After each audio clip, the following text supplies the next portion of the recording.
So yan mga idol, gagawa tayo ng bigas na kape.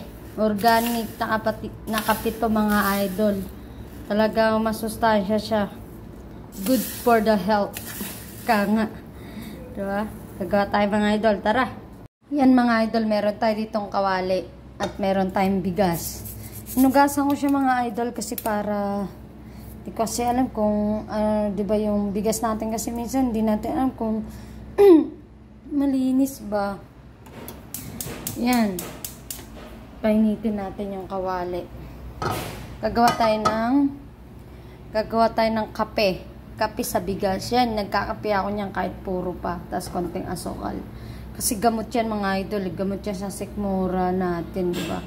Maganda yan kapag meron kang ulcer. Diba? So yan mga idol. Drainin natin siya mabuti para maano. Saglit ko lang siyang hinugasan para matanggal yung mga ali-alikabok niya siya, 'di ba? Yan.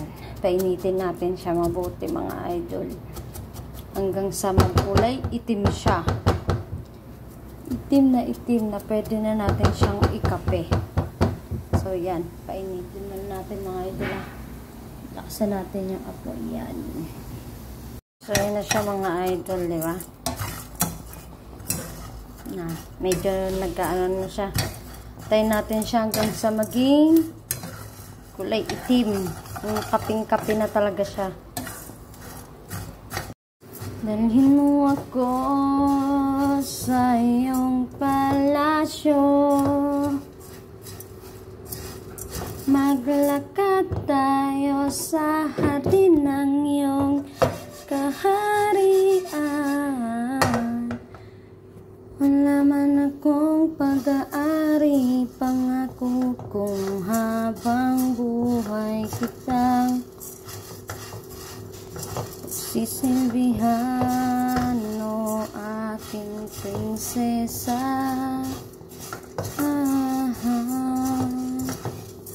Prinsesa, prinsesa.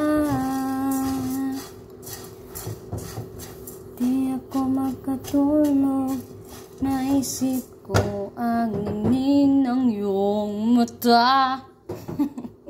Naanta natin siya habang nagluluto tayo mga idol. Para mas masarap. Yeah, nagtatalsikan na siya. Diba?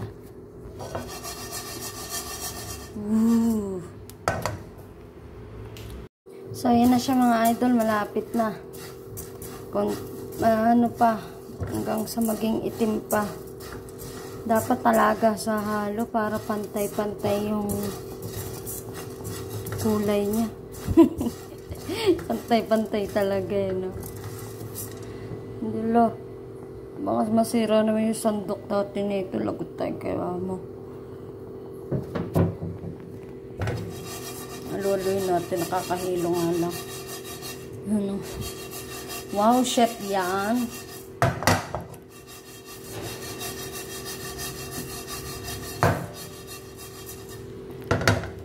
Baka masira kasi. Sobrang init kasi ng kawali mga idol. Baka masira yung sandok natin. Lagot tayo kay ma'am. Ito natin ng... Ito. Try natin ito. Plastic kasi yan. Mainit kasi sobra yung kawali, di ba? Kaya para matutunaw yung sandok. Bakit nito?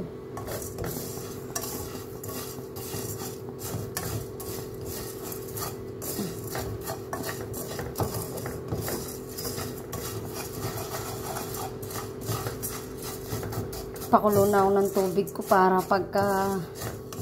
pagkaluto nito ay susubukan natin. Nakakamiss to sa Pinas. Pag wala kaming pambiling kape, ganito ginagawa ni Tatang.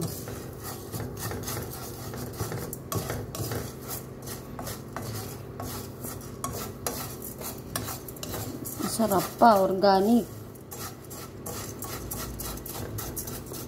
Yan na siya mga idol. Malapit na siya maluto. Pwede na. Oh, kutsara na ginamit ko mga idol. Kasi ano na eh. Patayin na natin yung kalan. Lusok na. Oh, pwede na mga idol. Magkakape na tayo ng organic na kape.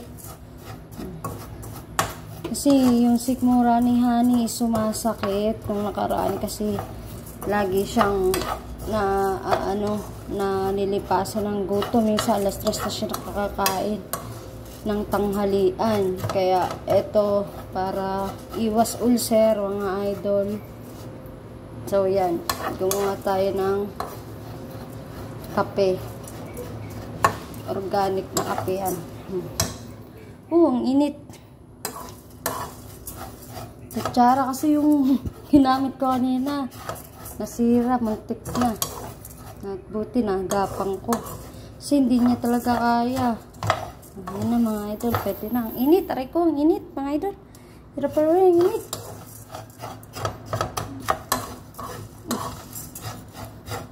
So, pwede na mga idol. Ang ating kape. Magkakape na tayo. Ng organic. Yan, nagkakape ako niyan kahit walang gatas. Masarap to. Malasa. Malasa siya. So, yung bigas, sinugasan natin kanina. Kasi hindi natin alam mga idol eh. Kung binilad ba yun sa kalsada. Diba normally? Sa Pinas, ganun nakikita natin. Diba? Binibilad sa kalsada. Siyempre, ang likabok din noon, diba? Ang init talaga. Ang hirap pa rin. Ang init. Ayan, pwede na siya mga idol. Ayan natin yan. Itim na siya. Konti na lang mga brown niya, pero pwede na yan. Hintay natin siya lumamig, tapos yung kay Honey lalagay natin sa garapon. So, yan. Mga idol. Pwede na, oh. Kape.